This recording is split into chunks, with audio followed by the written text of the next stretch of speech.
What's up, fellas? Papa Bear here, talking about my kit for today. So my kit for today is my hat. So typically when I'm out and about, I have a hat of some sorts.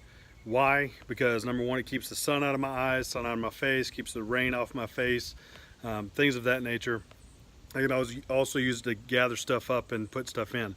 Now, the other school of thought is using a wide brim hat. So some of you have seen this one, and the purpose of it is the exact same thing: weather out of my face, sun out of my face, but then the back stays up because it keeps the rain off of my neck, keeps the sun off my neck. Same type of functionality. Realize I didn't have it on all the way. Then you can also gather up things, and then depending upon the type of hat, whether it's felt or in this case an oil skin or oil, yeah, we'll go with that.